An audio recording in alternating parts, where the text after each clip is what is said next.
So, welcome you all to this meeting on Russians in Israel and beyond that we are now opening and that will continue for the next 2 days here at the Van Leer Jerusalem Institute. Among many similar scientific meetings that have taken place in the last 2 weeks here in Israel, since it is the end of the academic year, this is a remarkable occasion for me, and I would like to start by explaining to you why. In fact, this meeting signals the culmination of efforts of a small group of people to carve themselves a niche as a research group in the wider space of critical studies on Israeli society that have been flourishing in the country in the last 10 years. About 4 years ago, a small group consisting of 6 people has met for the first time at the Van Leer, determined to make the study of the encounter between Russians and Israelis a theme for study, research and reflection. It is this initial conviction that eventually brought us to enlarge the group to its present 15 people size and to seek connections to more scholars who have been engaged in similar research from different perspectives and in different places in Israel and beyond. I would like to thank all those scholars for their agreement to cooperate with us, to come here for the meeting, and to contribute their expertise to the discussions that will be held here in the next days. From the beginning, I must admit, we have been much more united by a vague sense of the kind of approach to the problem that we rejected than by any positive agreement about the best theoretical orientation or method that should guide us. What we clearly rejected, however, was the idea of a society of veterans being engaged in an enterprise of absorbing a group of olim, that is the Hebrew word for immigrants, encapsulating the normative meaning of immigration to Israel as aliyah, namely ascent in a spiritual sense. And the image that this absorbing group was initiating the olim into the existing structure and ethos. This, of course, was a classical approach of Zionism in coping with recurrent waves of immigration that have characterized the history of this region since the end of the 19th century. Instead, we chose to develop a cultural perspective from which to analyze an encounter taking place between veterans and newcomers, a kind of continuous event characterized by dynamic elements that simultaneously affects and shapes both sides involved in such meeting. The encounter for us was the focus of an hermeneutical process in which constitutive terms such as culture, self, identity, history, nationality are being debated, sometimes acrimoniously, as you may see in the continuation of this day and next day, and reinterpreted. Within this framework, we were analyzing the different aspects of the encounter, its historical background and context, both on the Russian side and on the Israeli side, the different arenas of the encounter, and the identities and subjectivities that have been produced in its context. Our role was to devise a way of representing the different layers and aspects of the encounter, being ourselves a group of Israelis, the majority of which consisted of scholars with some kind of a Russian background, and a minority of Israelis interested in the encounter from historical, sociological, and political scholarly perspective, but external to the common cultural experience of the majority. And here you see how things become more and more complicated. I cannot even say, between what sides the encounter took place, because all of us, obviously, those with a Russian background and those without a Russian background are Israelis. So the boundaries of the sides are being reconstructed every minute during our encounters within the group, and that is more or less the situation also in the wider context. In the last 3 years, we've been meeting regularly during the academic year, devising our individual research projects, presenting them to the group, when I say the group, it's our group, and facing, in a nutshell, many of the problems that haunt Olim, immigrants, and homecomers here in Israel and everywhere else in the world. The atmosphere in our seminars was most of the time tense, but basically it was a fruitful, positive tension. Personally, I experienced them, all these meetings, as really edifying events. I hope this modus of mutual learning can be recreated here in this workshop in the next 2 days. And I would like to invite Julia, who joined us in a rather late stage, to convey her impressions and challenges, or even, to our ongoing endeavor.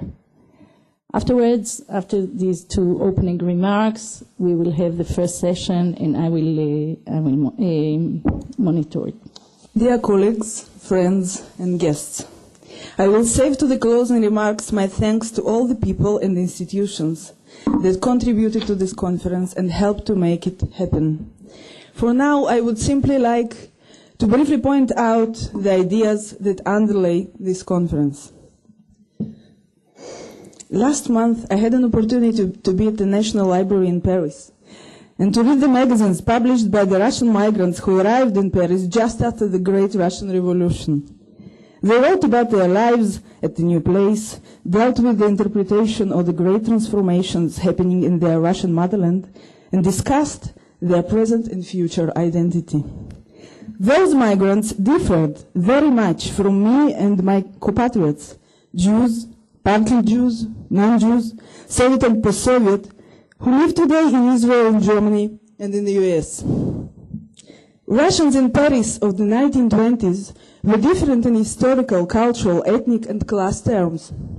But then I read the debates about their identity, their place within the French society, and their positioning towards new and old Russia. I cannot but think about the ways of the relocation of Russians today at their diasporas in and between their historical and personal homelands. So, for example, Russian migrants in Paris in the 20s resisted the French policy of acculturation and assimilation. They refused to be considered as mere pragmatic refugees who escaped the hard conditions of their homeland and claimed that they had a special historical mission toward both Russia and the new European home. They also worked hard to settle the discursive split which distinguished between nobility and intelligentsia on the one hand and the Russian-speaking criminals on the other.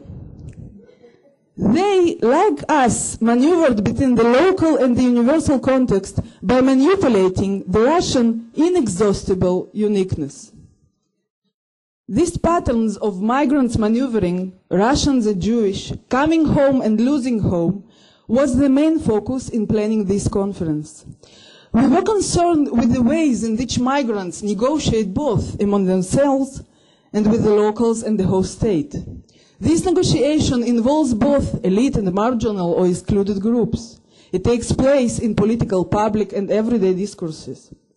Discussing this negotiation, we aim to reveal the variety of voices, the voices of the different migrant groups, as well as the voices of the scholars who write about them.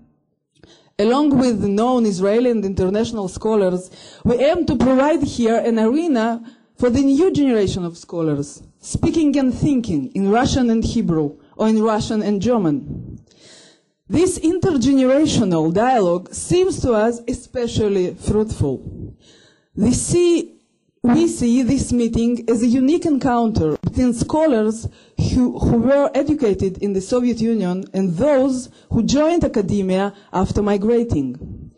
Between those who provided prescriptions for absorption and those who paved their way in the absorbing society, learning the new language together with the sociological terminology. Another challenge of this conference is the comparative view. We pay particular attention to the Russian-speaking collective in Germany, Jewish and non-Jewish.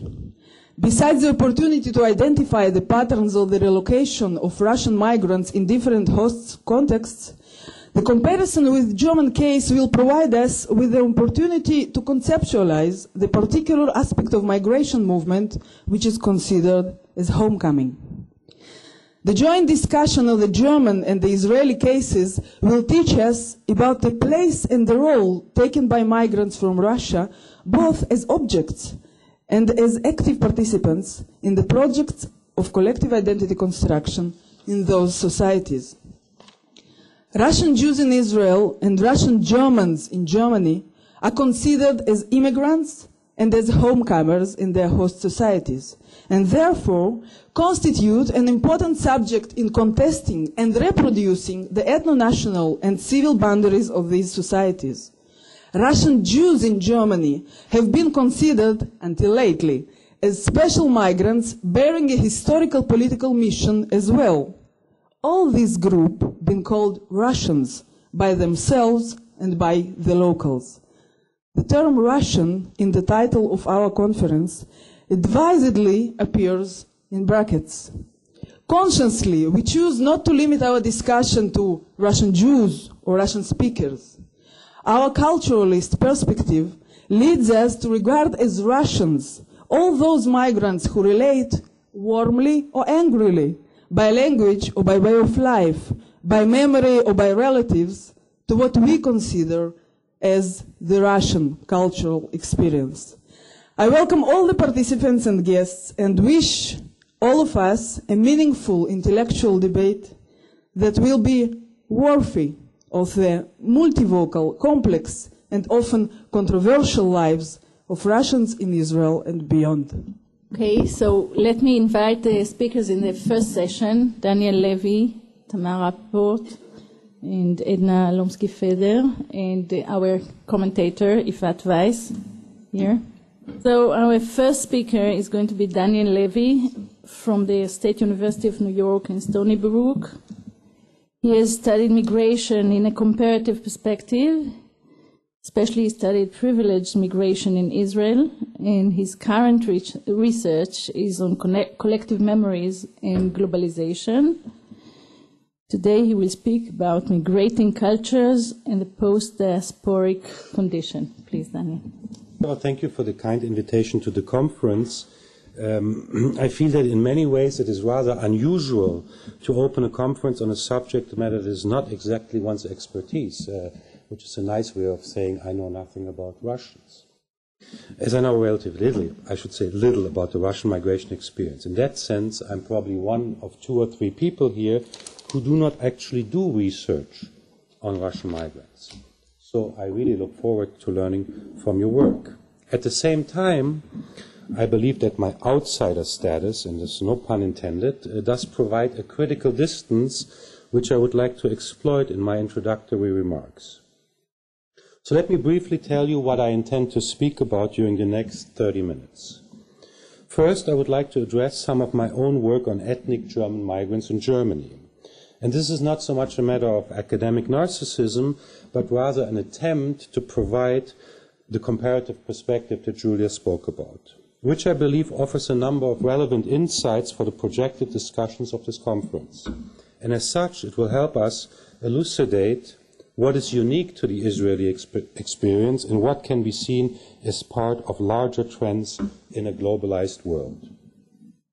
In the second part of the presentation, I'd like to advance a number of critical arguments about the key concepts that at least implicitly inform the conference rationale. My primary focus will be on the presuppositions that inform the diaspora concept and what I think are the kind of transformations that we need to take into account when we apply that notion. In other words, I'm primarily interested here in the diagnostic potential of the diaspora concept and emerging features of transnationalism that constitute part of the contemporary migration experience. I had a very interesting exchange with Julia on the matter because I said I'm going to talk about the key concept of the conference, diaspora, and she politely replied in an email, that's very nice, but haven't you noticed that the word diaspora is not even mentioned once in the program? I said, oops. But I nevertheless think, and that's of course part of the very discussion that we will be having here, that this notion is contested and the way in which it is being appropriated and not in the way in which it relates to belonging or not. And that obviously is both a conceptual question but also one that will, I think, be very evocative in the context of the empirical research. So I engage in this conceptual discussion primarily for the sake of our discussion during the next 2 days, for I think it must be clear that concepts such as diaspora and related with it the self, identity, home, belonging, and so on and so forth are not only negotiated in socially constructed categories among the protagonists we observe, in this case Russian migrants, but the analytic terms we deploy are equally subject to changes or revisions. So immigration regimes are valuable analytical prisms to study conceptions of collective identifications. Debates about immigrants institutionalize not only the way in which strangers are perceived, they also serve as a measure of how a society perceives of itself. And as is evidenced in the different paper topics of this conference, this is not just about how Russians encounter Israelis and Israeliness, but also about how their presence can and does transform the latter. So following the objective to create a comparative perspective, let me tell you a little bit about my work on ethnic Germans who are also returning home to Germany. I am primarily aiming to draw your attention to some structural and functional equivalence with the experience of Russian migrants. And here, Germany and Israel, I think, as receiving countries based on privileged migration, display some remarkable similarities as well as significant differences. Both Germany and Israel have descent-based conceptions of nationhood and have granted members of their nation, i.e. ethnic Germans and Jews, who wish to immigrate automatic access to their respective citizenship privileges. In Germany, this has recently changed, but in principle, this is the story of these two countries. Germany and Israel are two countries where tensions between ethnic, i.e. particularistic, and civic, i.e. universalistic dimensions are part of their self-definition and an expression of their continuing search for shared identifications. The national idioms of Germany and Israel lack consensual codification, reflecting recurrent tensions between ethnic and civic understandings of nationhood. Historically, collective understandings of the nation frequently arise before the consolidation of nation-states. And this sequence was particularly notable in the German and Israeli case. In its formative phase, the German concept of nation centered on the Volk, signifying organic relationships among a people rather than a political organization. In Israel, a comparable tension arose with the founding of the Jewish state. Zionism's concept of Jewish nationality emerged within a broader debate about Jewish identity in the modern world. Influenced by Central European nationalist models, Zionist ideology selectively shaped a national myth from the materials of Jewish history, affirming the claims of an ethnos to a territory culminating in statehood. Zionism's attempt to nationalize Judaism in ethnic organicist terms produced competing claims about ethnic, religious, and civic definitions of nationhood.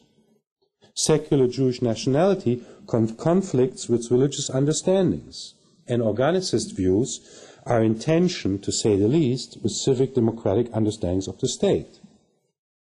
Most of these ideas continue to inform debates about Israeli self-understanding, as you actually know much better than I do. Now, historically, the Federal Republic of Germany and the State of Israel share a considerable number of originating similarities. To begin with, they were founded around the same time, and both were the immediate product of the consequences of World War II. For both, the Holocaust constitutes a formative symbolic moment. From the outset, they were confronted with large waves of migration, initially mostly from Eastern Europe, obviously resulting from different measures of expulsion and persecution. Their migration policies were shaped in the context of different conditions of war. In West Germany, it was the Cold War and the claim to be the legal successor state of the German nation in light of its actual division and ensuing conflict with East Germany. And Israel's migration policy was shaped in the context of actual wars and the quest for demographic supremacy against the Arabs.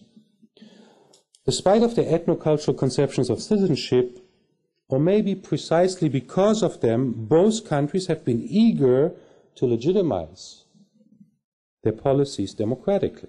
In the Federal Republic, this dynamic was largely determined in reference to the events of World War II. It justified restrictive, descent-based citizenship conceptions by largely limiting the application of jus sanguinis to those is considered to be victims of expulsion or other measures of persecution. In other words, if you were a German, an American of German descent, you did not have the right to take citizenship in. Furthermore, to make good for its murderous treatment of minorities, Germany instituted liberal asylum provisions, which they are gradually dismantling. Israel, too, was eager to underscore its democratic character, if only to ensure the vital support of the West for the formation of its nation-state. Like Germany, Israel ultimately justified its reliance on jus sanguinis conceptions of immigration by giving its law of return an ideological slant that transformed all Jews, rhetorically, into uprooted people whose true home, at least potentially, was the newly founded State of Israel. Now, the end of the Cold War has precipitated large migrations resulting in public debates about immigration in Germany and Israel. New cleavages would emerge, and that will no doubt inform part of our debates here. Now, aside from the historical similarities, we can also point to ideological and, I think, structural commonalities. Each case emphasizes uniqueness in terms of its distinctive diaspora and the incomparability of its ethnic migration.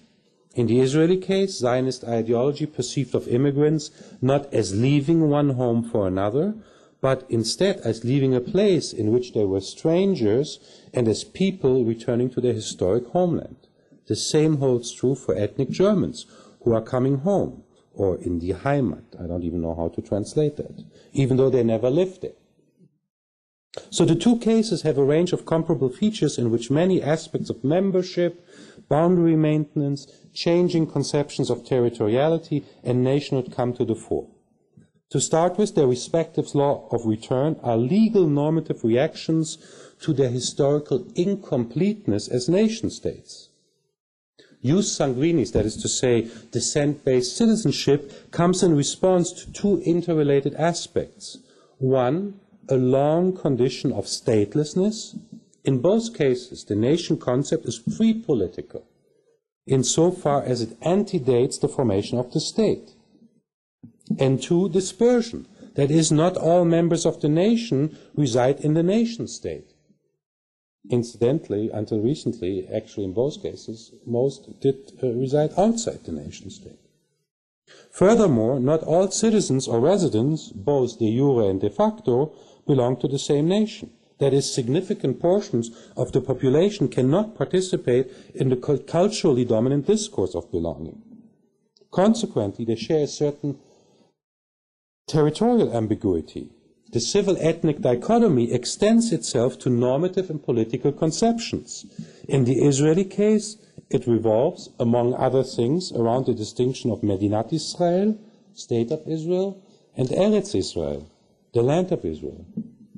And in the German context, the division revolves around the Staatsnation and the Kulturnation, the state nation and the cultural nation. Both are struggling with tensions between particularist self-understandings, i.e. Jewish state, Am Yehudi, and deutsches Volk, and universalistic, i.e. democratic commitments. In both, the continuous significance of nationalism on the one, and the redrawing of boundaries, both territorial and imagined, on the other, are reflecting a growing concern with the establishment and maintenance of collective identities. So let me now very briefly illustrate some of the issues that are characteristic of the ethnic German experience of homecoming. As I said earlier, ethnic Germans have enjoyed privileged access to citizenship on the grounds of German descent-based laws.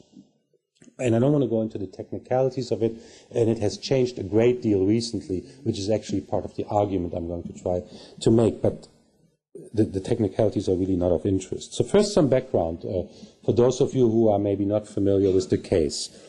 The Potsdam Treaty sanctioned large population transfers after the Second World War, which led to the flight and expulsion of about 10 million ethnic Germans from Eastern and Central Europe. They are commonly referred to as expellees, Vertriebene. 2 million followed between 1950 and 1988, referred to as Aussiedler or outsettlers or late resettlers, basically ethnic German immigrants. And over 2 million ethnic Germans have come to Germany since 1989. They are referred to mostly, especially those who came after 1992, I think, as Spätaussiedler, that is to say, late resettlers. Most of them in recent years, demographically speaking, are from the former Soviet Union, and they are frequently referred to as Russlanddeutsche, Russian Germans. In my work, I show how ethnic Germans, who are formerly part of the collective self, are transformed into others. Ethnic Germans exemplify the notion of an ethnocultural nation, an idea of nationhood not bound by the territorial limits of the state, but expressive of shared language and culture, hence Kulturnation, and the principle of descent, the ethno-nation. However, rather than presupposing that the inclusion of ethnic Germans expresses an essentialist ethnocultural self-understanding, I suggest that there's a historical process in which the ethnocultural idiom itself is remade. So in my previous work, I examined how changing policies and perceptions of ethnic German immigrants have affected and in turn been affected by emerging forms of national self-understanding in Germany since 1945. In other words, and here I think maybe that's a little bit of a shift, I use migration as a mirror and a reflection on the host society. Representations of ethnic Germans over time reflect both ethnic and civic conceptions of nationhood. The balance between ethnic and civic understandings of nationhood is shaped on the background of political contingencies and crucial historical turning points. For time reasons, I will focus on the most recent period. Post-reunification. According to some, reunification revived the traditional sense of the ethnocultural nation in Germany. This dynamic is frequently illustrated by a shift in emphasis during the demonstrations in the former GDR that led to the opening of the wall. And what you had there is you had people demonstrating, and in the initial wave, the argument was, wir sind das Volk, we are the people. Okay, that was a very clear message, and very soon, especially as the prospects of some change became more obvious, it became a more nationalistic version that said, not we are the people, but we are one people, wir sind ein Volk. So that would lead one to think that really this is a very conventional national discourse. However, looking at the receptions of ethnic German immigrants in the aftermath of unification and the ongoing antagonism between West and East Germans, one has to cast doubt on this interpretation. There's a known joke that best exemplifies this tension. So there's the East German aforementioned declaration, we are one people, which quickly yielded to a West German response of, so are we. Okay? So the weakness of the ethnocultural code is underscored on the backdrop of crucial historical junctures. And it is also related to political contingencies, and that is the inclusion of ethnic Germans in a highly politicized debate about immigration. And here, if I may diverge for a moment, lies a crucial difference to the Israeli case. Despite the tensions that exist between the immigrants from Russia and native residents, that is to say, Vatikim or whatever you want to call them, and despite the fact that a significant portion are not Jewish, up to 30% according to some, there seems to be very little conflation, at least as far as I know, and maybe I'm wrong, there seems to be very little conflation when it comes to, say, the discourse on labor migrants.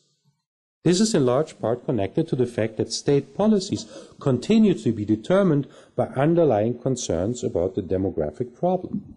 In this context, Ian Lustig several years ago argued that from the point of view of the Jewish state, the most important criteria of the Jewish state is not whether Russian immigrants are Jewish or not, but rather the certainty that they are not Arabs, to put it bluntly. I mean, that's basically what his thesis is. And judging from recent developments and the little bit that I read and some of the titles of this conference, it seems that his argument is borne out by a new empirical reality.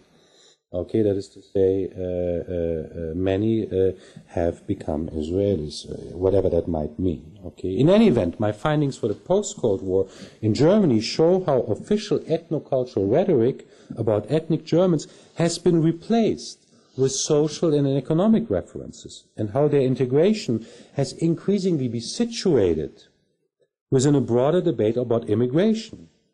Ethnic Germans, especially the last wave since the early 90s, consisting primarily of Russian Germans, are now frequently simply referred to as Russians. Not unlike the occasional comment you can hear from people here or elsewhere. In Russia we were perceived as Jews, in Israel we were perceived as Russians, and so on and so forth. I won't have time to go into the details of the German developments. My point here is rather to highlight how ethnic and civic components are brought into sharp relief. The German case is instructive for a process in which the relationship between native residents and newcomers affects the way in which the collectivity defines itself, as I said earlier, as a mirror image. The tension between ethnic and civic dimensions is also expressed in the emergence of a human rights discourse that leads to a certain denationalization of the migration discourse.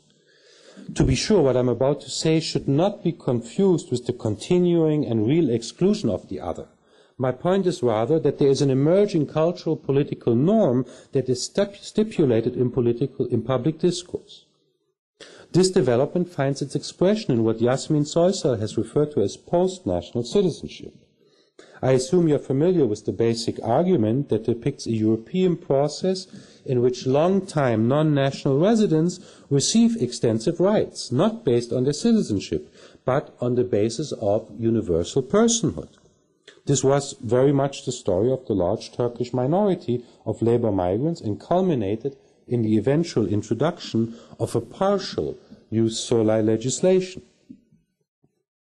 A comparable development in Israel, albeit on a much smaller scale and less extensive and probably contingent on who runs the Minister of the Interior, is, I think, the current discussion about residency permits for children of foreign laborers.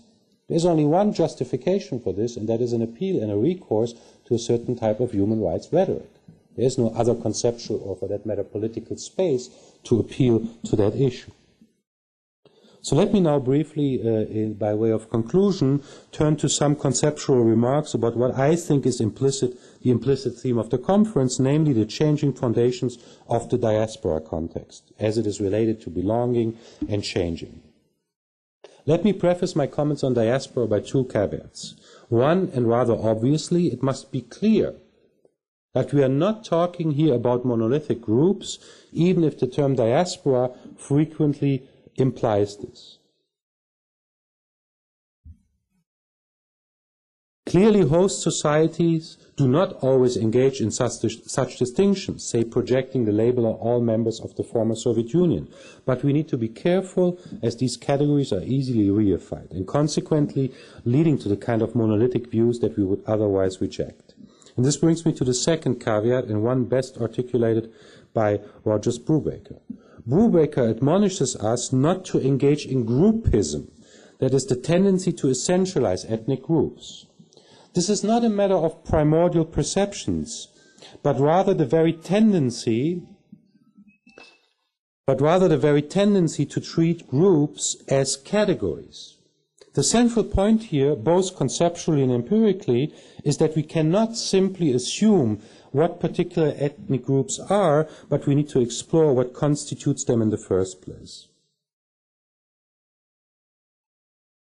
This also relates to the previous comment about relations within a group that is perceived as homogeneous from the outside, but whose self-ascriptions differ greatly. Keeping those qualifications in mind, let me now briefly turn to some comments on the diaspora concept.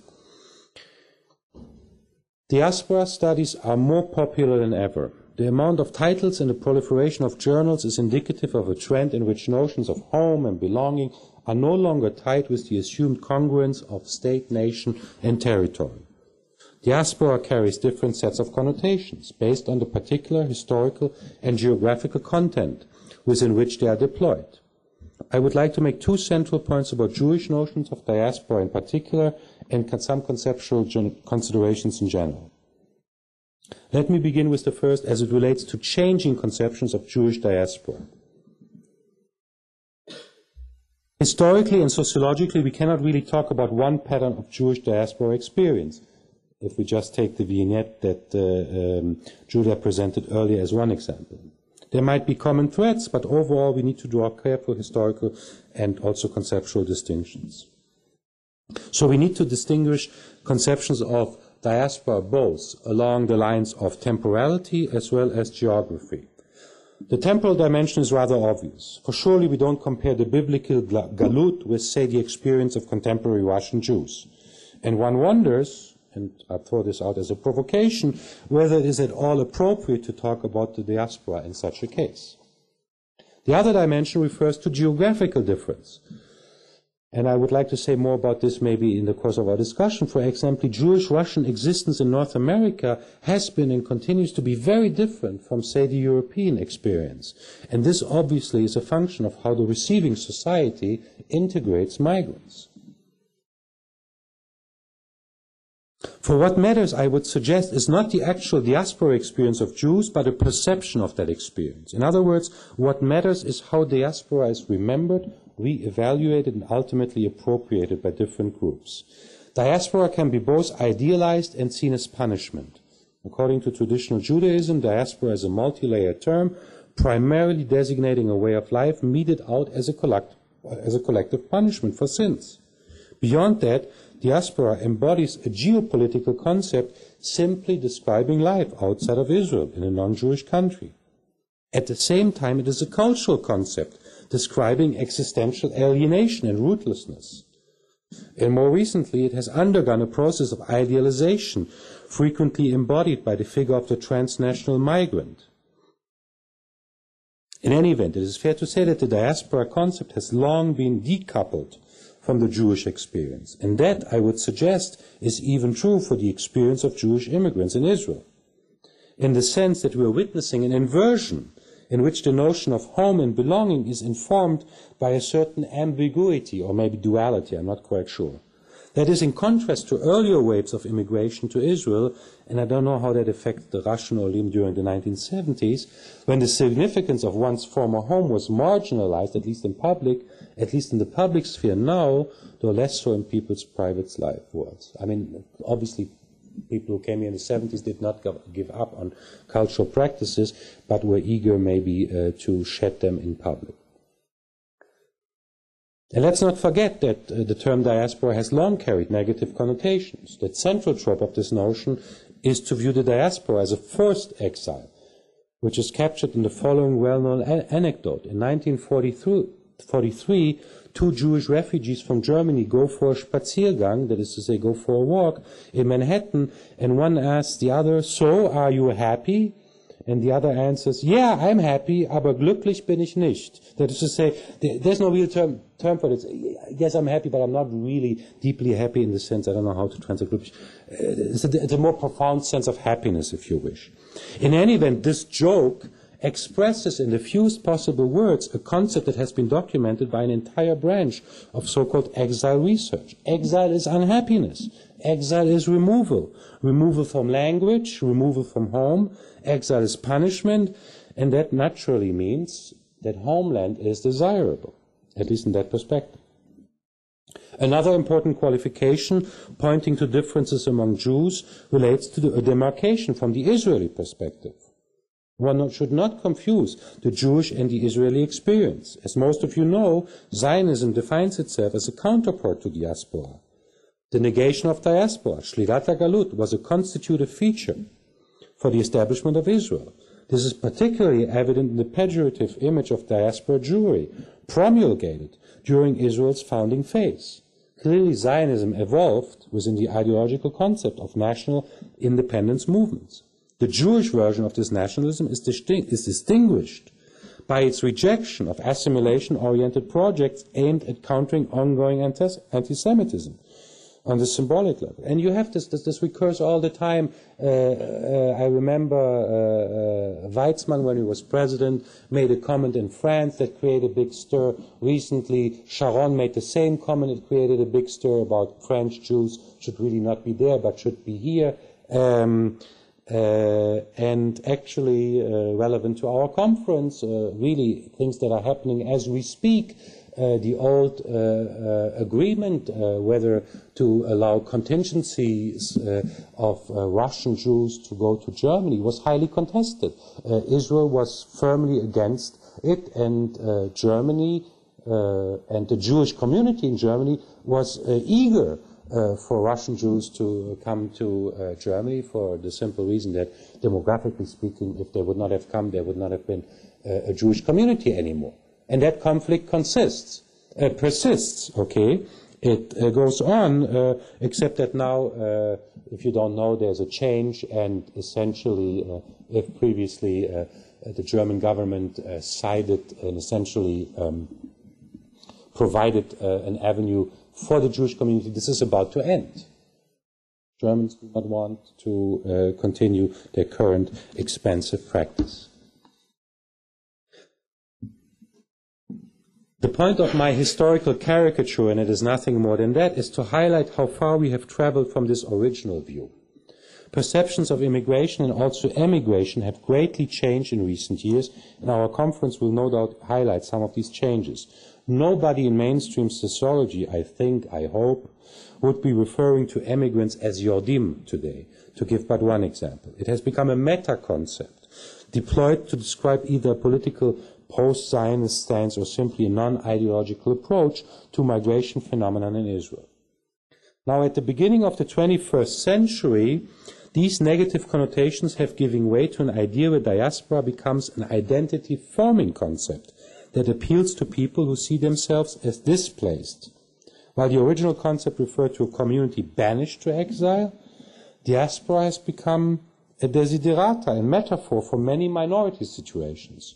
Connections to a group with roots outside the coordinates of the host country, whether ethnic, national, or religious, is today often a matter of choice, in the sense of voluntary migration, and sometimes even a source of pride. Globalization and its various deterritorializing effects have contributed to the resurgence of the diaspora concept. Improved means of transportation, communication are the engine behind the global economy and promote the formation of global cities full of foreigners and immigrants, and so on and so forth. Cultures of memory develop in these cities, celebrating new diasporas. Since there is less pressure to assimilate, and obviously that statement needs to be qualified a little bit. It depends. This is probably a professional deformation in the fact that I come from the United States, but there is less pressure to assimilate. And since cultural identity is legitimized within a pluralistic framework, minority groups no longer are forced to define themselves in terms of their new homeland. I'm sure if one were to make a quantitative study of people, of Russian migrants who changed their names in the 70s and those who changed their names today, we would come up with very clear patterns. I assume if this research hasn't been done, then here you have a thesis to be conducted. Neither are the references, their references, that is to say migrant references, exclusively tied to their old homeland.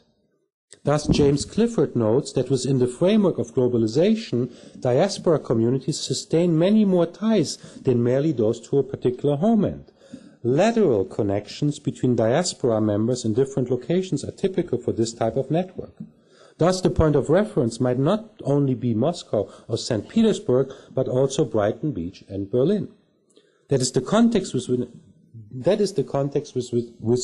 which I use the term post-diasporic. Jasmine Soysal takes it a step further when she questions the nation-centric deployment of diaspora as an analytic category in explaining the contemporary immigration experience. Focusing on the ethnic axis of homeland and abroad, Soysal argues that theories of diaspora overlook the transgressions of the national and lose sight of the new dynamics and topography of membership. Instead, Soysal suggests that a more productive perspective is achieved by focusing our analytic providence on the proliferating sites of making and enacting citizenship. She points to two developments underlying the contemporary formations of citizenship. One, the increasing decoupling of rights and identities, what I spoke about earlier when I talked about post-national citizenship. Two, and related, the tendency towards particularistic claims in public spheres and their legitimation through universalistic discourses of personhood. Following Soysal, these developments warrant that we have new forms of making claims, mobilizing identity, and practicing citizenship, which lie beyond the limiting dominion of ethnically informed diasporic arrangements, transactions, and belongings. Similar issues also find their expression in another emerging realm of migration studies, namely the concept of transnationalism. In much of what we can observe among contemporary migrant communities, we are dealing with the emergence of transnational spaces. Space, rather than place, expresses the aforementioned deteriorization of belonging. On this view, transnational social spaces are points of reference of everyday activities, and as such they are understood as social positions and identities that exist outside the social context of national societies. But here too there is some conceptual ambiguity. So borders and boundaries seem less significant, but it is not clear whether the boundaries that are being crossed are those of nations, as the terminology suggests. It is true that borders are more porous, but as Croucher has pointed out, if we look at the lateral relationships of ethnic communities, for instance Mexicans, it seems that we are not really talking about the transcendence of nations, but rather their maintenance and perpetuation, in which case a more accurate terminology for the phenomenon at hand would be trans-state nationalism. Then again, we should not exaggerate those sentiments. Much of this is also contingent on generational factors.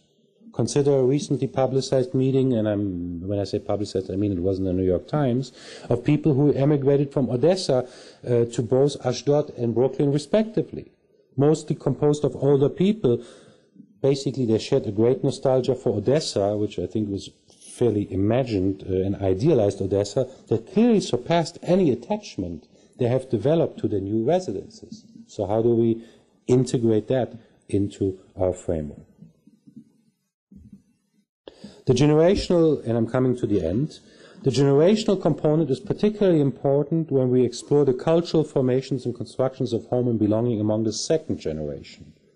And as such, it revolves, of course, around issues of assimilation and concept of neo-assimilation, which will no doubt surface in our discussions.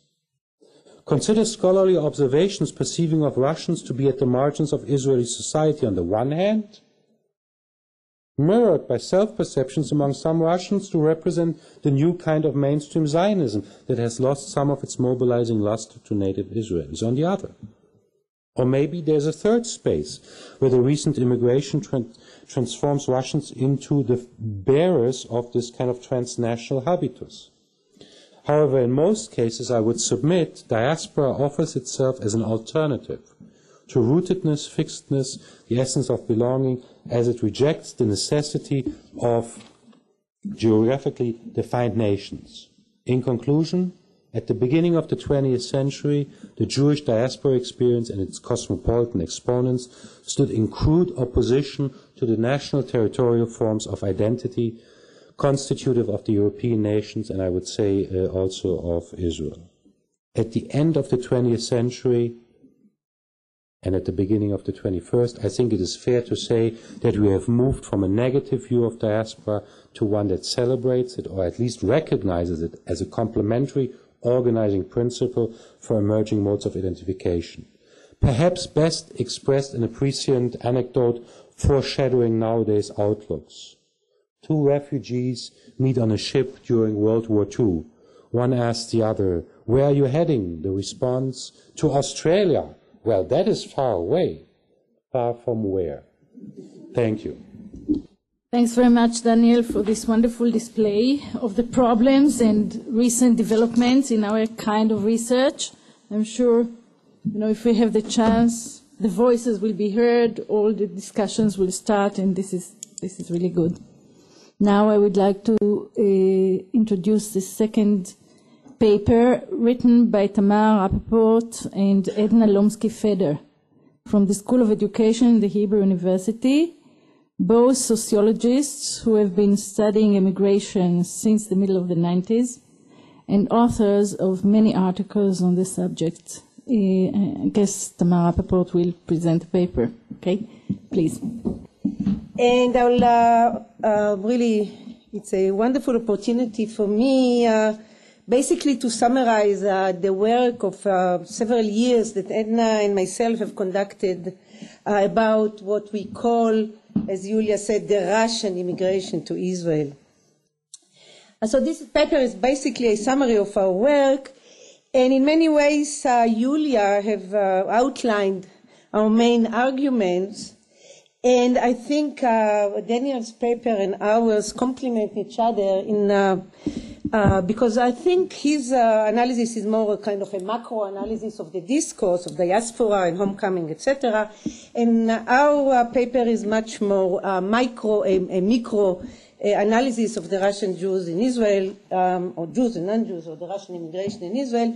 And I think analytically, without coordination, I think there is some, with coordination of Julia, there is some complementary between the papers and the opening of the conference, and I think it will help us in the next 2 days.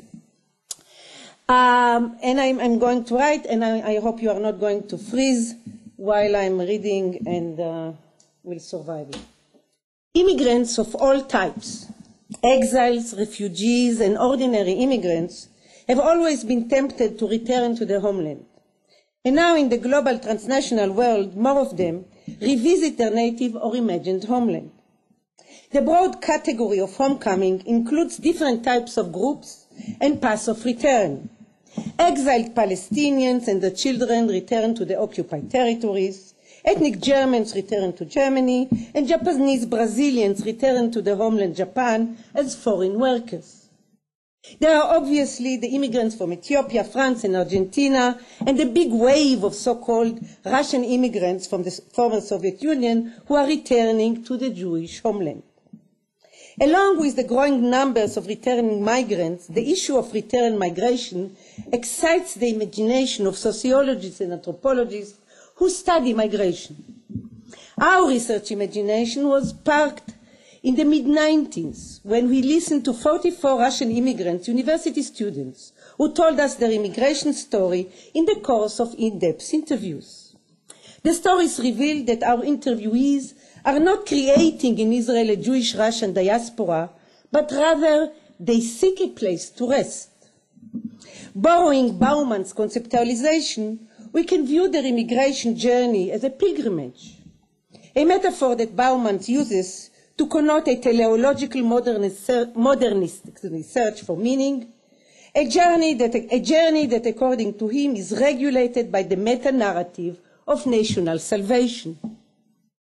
Seeking a home in which to rest contradicts the analysis dominating the post-literature in its various forms. Postmodernism, post-structuralism, and post-colonialism, and indeed in our work we argue with this literature. We argue that the post-literature over-accentuates the ideas of constant movement, exile, multi-identities, and the politics of difference. Furthermore, we propose that in the movement of searching for a national home, the option of constant movement between places and seeking a place to stay in a national home are not mutually exclusive. Our talk today is devoted to the issue of national homecoming. We assume that as a type of return, the journey to the nation can never be non-directional, non-linear, or disengaged from the place of destination. Furthermore, it can never be detached from the national ethos or grand narrative of return to homeland. The national ethos paves the way for the immigrant to enter the receiving society, their day-to-day occupation, and their negotiation with the meanings of belonging to a national home and collective. It promises natural affiliation with the collective and group membership, evoking expectations and desires to belong. The national ethos can thus be regarded as enticing and even seductive. We are not alone in studying the issue of return and homecoming migration. The discontent with the post-literature has yielded a number of fascinating sociological and anthropological studies in Israel and elsewhere. Illuminating examples of these studies are included in two recently published collections dealing with exile and homecoming. The collections which are edited by Israeli scholars. Andrei Levy and Alex Vinograd edited a collection titled Homelands and Diasporas, Holy Lands and Other Places. The second collection is edited by Fred Markovich, who is here, and Andreas Stephenson, and is titled Homecomings, Unsettling Paths of Return. Both collections include a highly valuable series of ethnographic case studies, each problematizing the notion of exile and homeland, home and homecoming in its own way by dismantling the dichotomies between them. However, we believe that the attempt to include many very different types of homecoming under one conceptual umbrella discounts the analytical and empirical differences among them. Thus, these collections lump together studies that investigate homecomers who have permanently returned to the birthplace, with homecomers who return to their imagined national home. There are also studies of homecomers who only travel to visit their homeland, and immigrants whose homecoming is part and parcel of their transnational practice. As should be clear by now, we are interested in analytically distinguishing ethno-national homecoming as a particular type of return migration. A type that characterizes immigration to Israel, but as I said, also to Japan and Germany. It defines belonging to a nationality and delineates collective boundaries on an ethnic basis. In ethno-national homecoming, the homecomers are incorporated from the outside in the national collective. The ethos of national homecoming confers citizenship automatically through the principle of shared blood, and Daniel talked about that, a principle that assumes a natural ethnic belonging of every newcomer to the national historic collective. This principle constitutes a nation that is an enormous extended family. This principle combines nationality with territory and identity and brings together private and national homes. In the case of Israel, the homecomers or olim join an historically imagined home that is unfamiliar and disconnected from their concrete personal experiences, a home deeply embedded in historic collective memory, but usually not part of their autobiographical memory.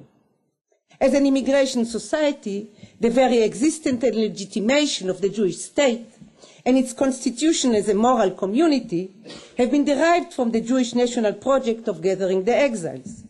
In her illuminating analysis of the history of the ethno-national rhetoric concerning Israel's law of return, Yfaat Weiss, who is here, shows how this ethnic privileging law is creating when I cite, first and foremost, as an attempt to institutionalize the Zionist aspiration to nationalize Judaism.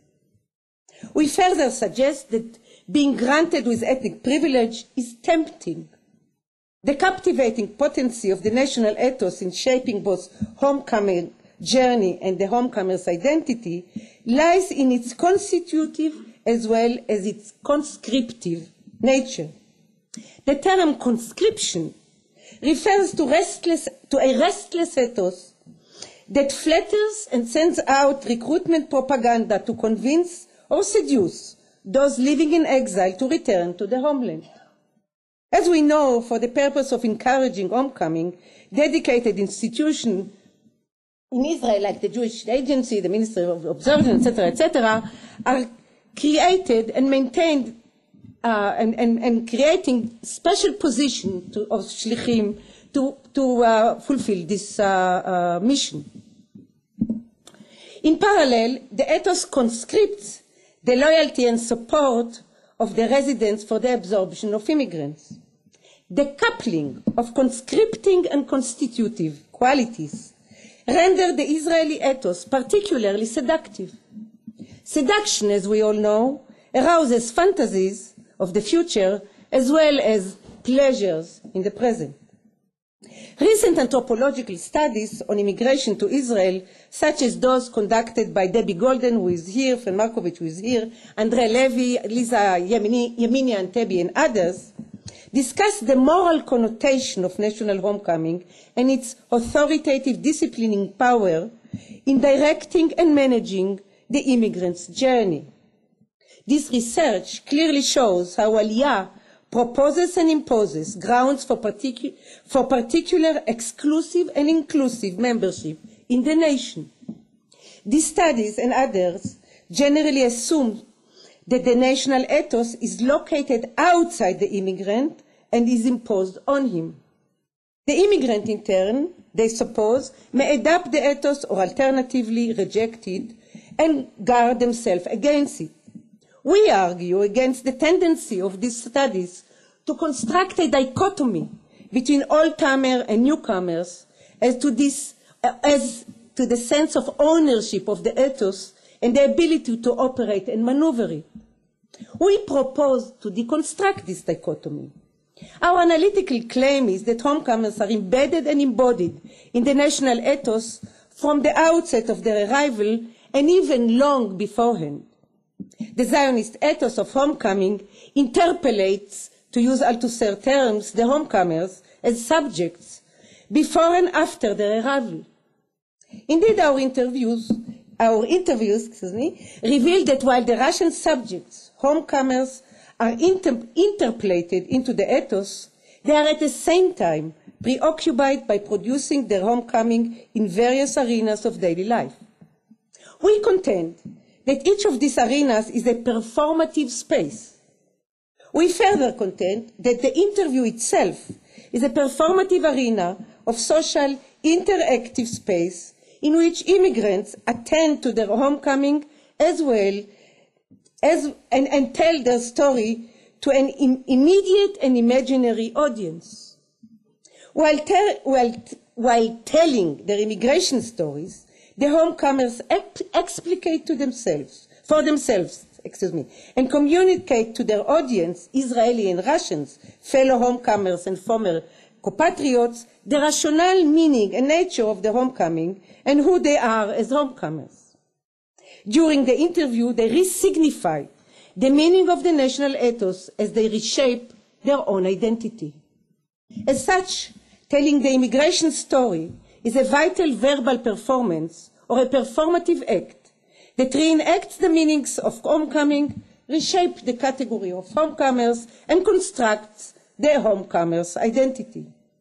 Our use of the term performativity of homecoming is intentional. By using it, we mean to designate that homecoming is a discursive field, and the identity of homecomers is discursively produced through their acting upon the ethos. In this discursive field, immigrants negotiate and produce their manner and meaning of belonging vis-à-vis other groups. In other words, there is no pre-discursive homecomer, and the categories of homecoming and homecomers are hollow before subjects act. Performativity also indicates that any notion of homecoming is contextual. It is embedded within a localized ideology. Yet as newcomers, the immigrants are relatively free from the cultural ideological conventions that govern the local institutionalized meaning of homecoming in the receiving context.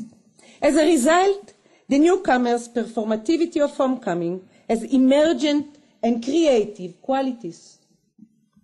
When we talk about performativity, lastly, we also mean to indicate that immigrants act upon the national ethos of return and do not merely describe it. Immigrants never only reiterate the ethos, but they also formulate its meaning and significance. They create the version of the ethos by activating, manipulating, and maneuvering it. Speaking about their immigration journey and about being newcomers, they reframe and revitalize the meaning of homecoming and of homecomers. Our substantiation regarding the performativity of the homecoming ethos starts with demonstrating how the Russians maneuver the Israeli ethos of homecoming, particularly how they manipulate its underpinnings in regard to Jewish national identity. Let's begin with the issue of memory.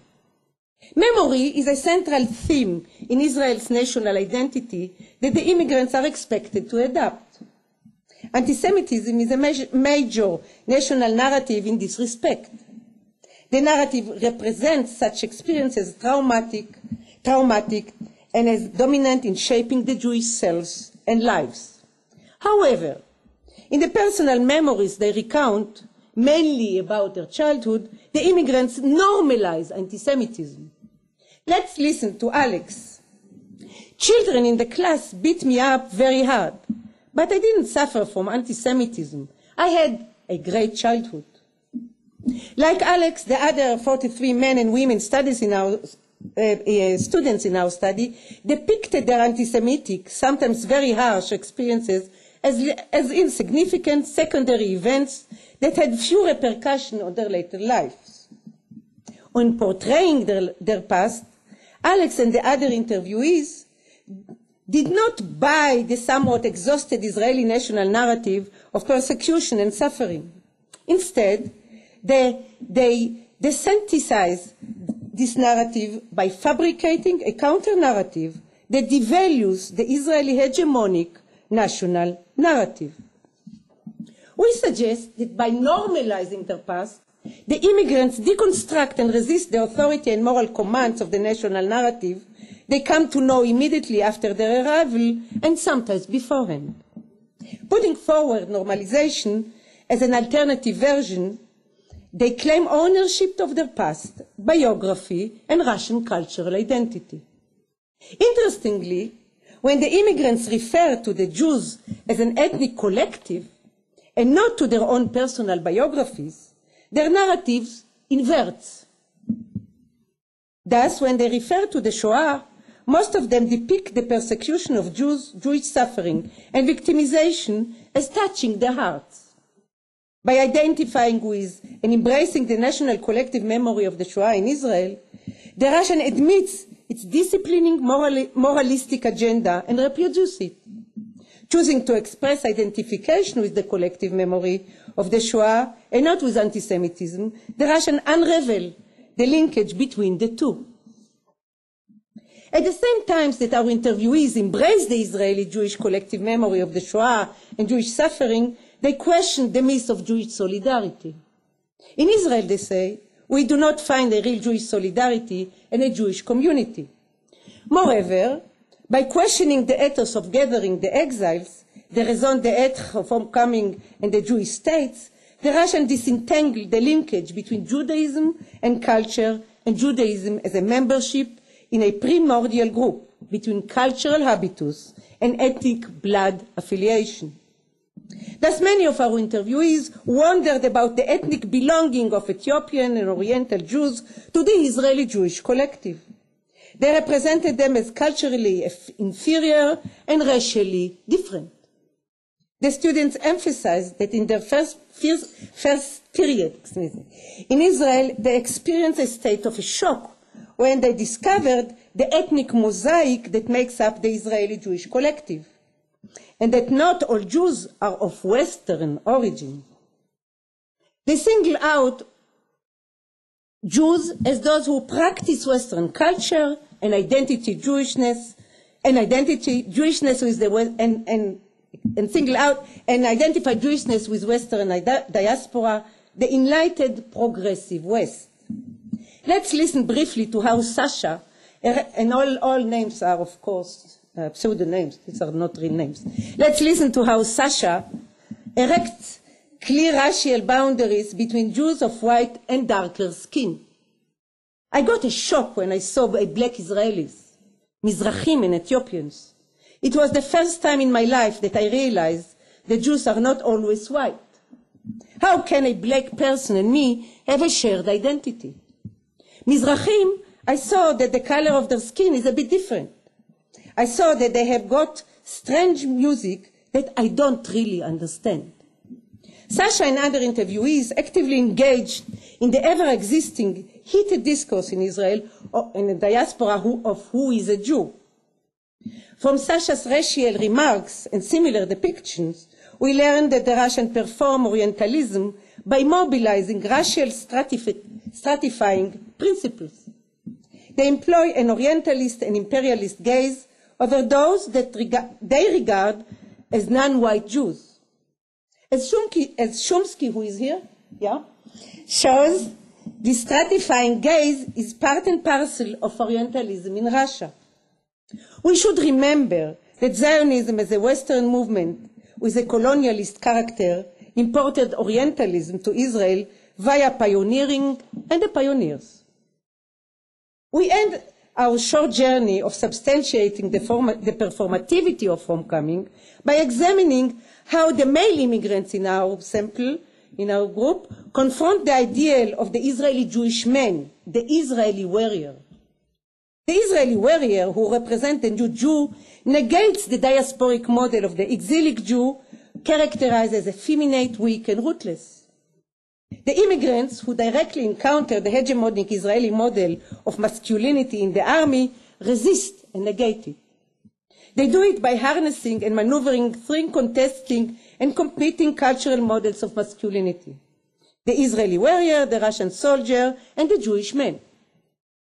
Through this performative work, they reconstitute the masculine identity, seeking to assert their cultural distinctiveness as male citizens and to receive social legitimation for their different emerging conception of Jewish masculinity. Performativity of homecoming, as we have just demonstrated, is accomplished through both confirmation and inversion of the meaning of various key symbols in Ortner's terms that constitute the ethos of homecoming. Our analysis shows how the immigrants use suffering and memory, masculinity and soldiering, race and ethnicity as raw material in forming their new home and identity. But an analysis of the immigration stories yields more than that. It shows that the Russian immigrants, as a subordinated group of newcomers, yet as a highly desired new group of homecomers, both critique the National Zionist ethos and endorse it. On one hand, they embrace ethno-national ideology of homeland and historical time, accepting the primordial boundaries of the Israeli national collective, claiming that Israel is and should be the land of Jews. On the other hand, the immigrants challenge and subvert and dismantle the key symbols from their position as insiders. They uncover and refuse to take at face value the moral demands and cultural scripts that the national ethos aims to impose upon them, as well as its socio-cultural derivatives. We therefore suggest that homecoming as a performative act does not only mean accepting and adopting the indigenous cultural model and power structure of the new society. It simultaneously means resisting it and disentangling the linkage between its constitutive elements or key symbols. In sum, the immigrants challenge the Israeli national discourse. They do not undermine its hegemony and accept its including and exclusive logic. Moreover, by challenging and confronting the ethos, the immigrants support, substantiate, and revitalize it, and at the same time update and modify it. Thus, the vitality of the ethos stems from the immigrants' very act of homecoming and their performativity of the ethos in different arenas. And here I have a part where I talk about the need of a comparative study between the Russian Jews and other groups in Israel, contemporary and historically, in terms of how they maneuver and manipulate the ethos, and I can give it to people to read. I want to go now to talk about the place of the, shortly, of the ethos, of the national ethos in the life of Palestinian Israelis. The Zionist hegemonic ethos manages and nourishes power relations between old and new groups of Israeli Jews, between Jews and foreign workers, and between Jews and Palestinians who are Israeli citizens. I would like to conclude by giving the voice to the Palestinian Israelis. Their voice is especially important because the very exclusion and discrimination stems from the Zionist ethno-nationalist discourse of homecoming. They, as we should immediately see, perform the ethos, but from a position of outsiders who can never become insiders. Moreover, they maintain and support the national Palestinian ethos of homecoming that challenges and counteracts the Zionist ethos. Challenging the national discourse on homecoming and historic homeland, Hassan Jabarin suggests that Israeli Palestinians should be recognized as a homeland minority and not as an ethnic minority. He contends that Palestinians in Israel are not homecomers as they are already residents in the homeland. As such, they are a homeland group or migrants in their own homeland, a group whose national existence and identity, suffering and collective memory, history and language are denied and negated. The performativity of the ethos by Palestinians in Israel emerged from an analysis of in-depth interviews carried out by Najat Kashua, a student of mine, a Palestinian Israeli student at the Hebrew University. I thank her, and she gave me permission to introduce her research. She interviewed nurses who work closely in the Dasa hospital, who work closely and in friction with Jewish Israelis and mostly with Russian immigrants. While for the most of Russians in Israel, Israeli Palestinians are transparent, the nurses and Israeli Palestinians in general are, as expected, sensitive and alert to their presence, deeds, and behavior. We learn from the nurses' narratives that they are well acquainted with the essence and content of the ethos and its direct, strong implications regarding their own chances and opportunities. They see how it shapes their marginality and exclusion. The nurses are especially attentive to the privileges that the law of return confers on group of Jewish immigrants or non-Arabs, privileges that they are devoid of. What particularly drew our attention when reading the nurses' representation is that, like the Russian, they dismantle the key symbols of the ethos, but very differently. Through discussing their work relation with the Russians, the nurses essentially question the validity and legitimacy of the national ethos by eliminating and deconstructing it. By criticizing the Russians, accusing them, among other things, of greediness, lack of professional skills and compassion, the nurses, in fact, express their disbelief in and challenge the authority of the ethos. They dismantle it by revealing by revealing its trickiness and deviousness. Let's listen for a moment to how they question a premise embedded in the ethos, the idea that Jewish immigrants come to Israel to stay. Rafa. They are Russians who came, received the benefits, and left the country. And in addition to the benefits given to them, those who live in the Jerusalem area and Ma'ale Adomim, they pay less taxes. So they are settlers at the same time that they have taken our rights.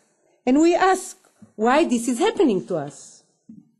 Being straightforward in describing the innate discrimination embedded in the law of return, Rafa, Intisar, and the other nurses claim that the Russian newcomers abuse the privileges that are granted to them.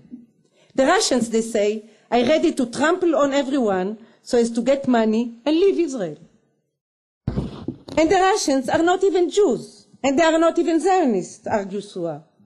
According to her, when the Russians present themselves as Zionists who choose to come to Israel, they are rationalizing the difficulties of life in Israel that result from the dangerous and tiresome political situation. In sum, the voice of the nurses sounds familiar to Jewish Israeli ears. It is common to both Palestinian Israelis and old-timer Jews, and mainly, but definitely not only, to Mizrahi Jews. One could interpret the similarity in terms of the establishment of an imaginary coalition between old-timers Israeli, Jews and Palestinians, who unite to protest against the invading newcomers that threaten their livelihood and place. But the creation of such a coalition is not likely under conditions of moral and institutional exclusion. Moreover, such a coalition is not possible because of the political demographic discriminatory implications innate in the ethos.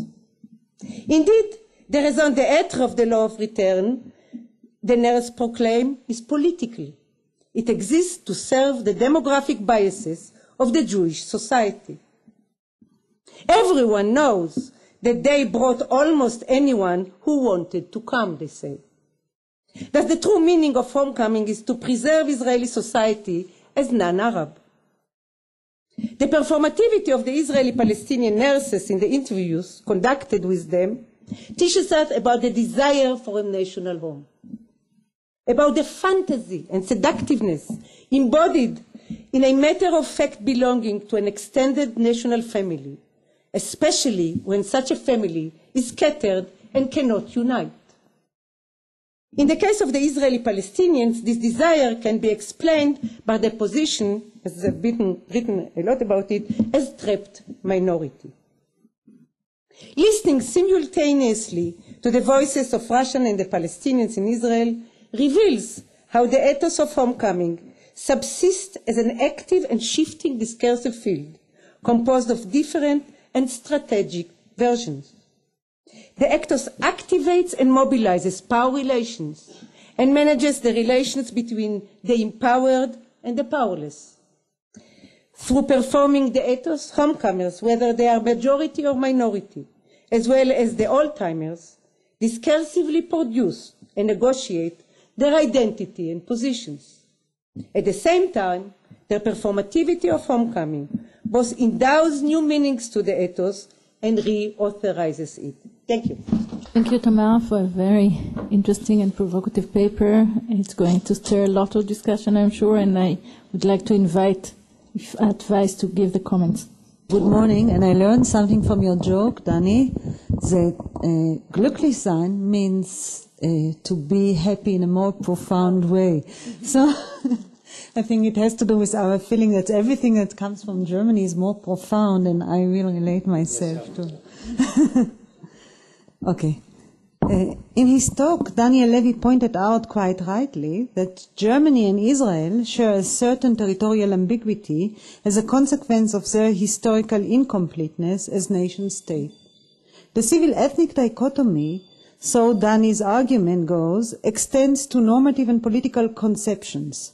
For the Israeli case, he named the dichotomy between Medinat Israel and Eretz Israel, while for the German case, he pointed out the division between the Staatsnation, state nation, and Kulturnation, cultural nation. Both, he writes, and I quote, are struggling with tensions between particularistic self-understandings and universalistic commitments. In both, the continuous significance of nationalism on the one hand and the redrawing of boundaries, both territorial and imagined, on the other, reflects a growing concern with the establishment and maintenance of collective identities. End of quote. While I absolutely agree with this comparison in general, I wondered if Dani is drawing the correct parallels. The dichotomy between Staatsnation and Kulturnation, as it was suggested by the German historian Friedrich Meinecke in 1907, resulted in a German inferiority complex based on Germany's status as latecomer nation state vis-à-vis its neighbor, the model nation state France. The positive reception of this dichotomy among Germany's intellectual elite after World War I resulted from the need to compensate for Germany's shameful defeat in the war. The Israeli parallel to Staatsnation and Kulturnation is, as I see it, not a concept pair of Medinat Israel and Eretz Israel, but rather of political Zionism and spiritual Zionism. These two competing fin de siècle Zionist alternatives were the outcomes of internal Jewish developments in the context of Jewish statelessness. I wouldn't bother you with this chapter of Jewish history except for the fact that it is very suggestive for the Jewish concept of diaspora. The skepticism regarding Jewish historical the skepticism regarding Jewish territorial solutions formulated by Ahad Ha'am anticipated problems in our time, not only because the territorial solution was hardly practicable for the majority of the Jewish people then, but more so because of the inability of a territorial concept to satisfy the quest for Jewish identity in modern times. As we know, political Zionism won, and in retrospect it suggested the best solution, although by no means the only successful one, for those who left Europe in time. But this remark, of course, is no more and no less than pure teleology. Anyway, Ahad Ha'am wasn't totally wrong with his skepticism and concerns about the Jewish character of the state to come. While Judaism turned into a very exclusive tool in terms of membership rights, it was, and still is, very inclusive, although not indifferent, concerning the Jewish identity of its Jewish citizens. Interestingly enough, the presupposed essentialist ethnocultural German self-understanding was also not very clear, and as Dani demonstrated, was subject to political contingencies and crucial historical turning points. One such turning point was the end of the Cold War. All of a sudden, the ethnocultural rhetoric about ethnic Germans was replaced by social and economic references, and the integration of these Germans has increasingly been situated within a broader debate about immigration. Nothing similar happened in Israel. Israeli society, and more so the state of Israel, constantly distinguishes between new immigrants, Olim Chadashim, and labor migrants. Is it all because of the so-called demographic threat? Maybe. But can it be that Germany's ethnic concept, and I come back to your joke, for all its similarities is different from the Israeli concept of ethnicity? Can it be that Germany preserved its ambivalence toward the state-nation concept, still sticking to the supremacy of culture and language? Paradoxically, I would say Germany's attitude is more inclusive to its labor migrant than Israel's attitude, but at the same time less inclusive to its ethnic Germans in comparison to Israel's attitude to new immigrants. As we co-edited our book on ethnic citizenship in Israel and Germany 3 years ago, the cases looked much more similar. Today, Israel looks much more ethnic than Germany on the level of law, while it is socially still much more inclusive vis-à-vis the immigrants on the basis of the law of return. Would you like to comment on it? That's my question to your part. Now, Edna and Tamar, to your part, I will relate myself to the written version, which is a bit longer because I was provoked by something, so I will relate myself to a part that wasn't presented today. As I started reading the paper of Tamar and Edna, I was very sympathetic to their intention of questioning the dominating post-literature. My sympathy grew as they stated that they would argue against the tendency of existing literature to construct a dichotomy between old-timers and newcomers regarding the sense of ownership in a national ethos and the ability to operate and maneuver it. Yet after a few pages, I began to have the feeling that Israeliness is reduced in this paper to a homogeneous entity. Is it a zero-sum game, I ask myself, in which the empowerment of the newcomers can only be achieved by turning the old-timer into a caricature? I became somewhat uncomfortable as I read that, and I quote the written version, in the former USSR, the interviewees were not well informed and familiar with the Western and Israeli discourse of the Shoah as the ultimate ethnic catastrophe of the 20th century. And that, and I quote again, many of the immigrants learned only in Israel about the manner in which one should recall the Shoah and its national implications and ramifications. End of quote. It seems that the Shoah is reduced in this paper to a discourse that transcends its historical reality. I did not notice any mention of the possibility that beyond the national interpretations in Israel or Russia, and beyond its use and misuse, on which we might agree, the Shoah was and still is part of the family histories and memories of your interviewees. Is there a reinterpretation of the family stories following immigration to Israel? And if so, did the reinterpretation begin already in the former USSR, exactly in the gap between the official narrative and the Great Patriotic War, of the Great Patriotic War, and the family narratives of the Holocaust? Was there any causal link between reshaping the narratives and the collapse of the Soviet Union? Did the Soviet Union lose its interpretative authority with its collapse, or did it all start in Israel? Which is, for me, hard to believe. An interesting comparison can be made between the historical awareness of Russian Jews in Israel and that of German homecomers to Germany, the so-called Aussiedler and Spätaussiedler. Due to three factors, namely their subjective sense of belonging, the Soviet attribution of national in the sense of ethnic belonging, and their own historical experiences, the Aussiedler, or newcomers, had developed and maintained a relatively strong ethnic identity as Germans under the former Soviet Union. These Germans relate to the history of National Socialism and World War II, more than that of the Holocaust, in a specific way. Indeed, the more recent family histories of the ethnic German Soviet citizens were shaped by the pressures and persecutions to which they were subjected after German attack on the Soviet Union, including accusation of collaboration and even deportation. Despite formally being rehabilitated in 1964, ethnic Germans continued to be reviled as fascist until well into the 80s. Although such discrimination had become less of an issue for young teenager Aussiedler, they too saw themselves as the descendants of a minority that, as German, had become victims of the German attack on the Soviet Union. Likewise, the privileged immigration of Aussiedler to Germany is legitimized by reference to their history of persecution during and after the Second World War. This in itself is, of course, an irony. Thus, both the Russian Jews in Israel and the Russian Aussiedler in Germany immigrated into a collective history. But while among the first survivors and the children and grandchildren of survivors immigrated to the land of the victims, the Aussiedler immigrated as German victims of the Nazi to the successor state of Nazi Germany.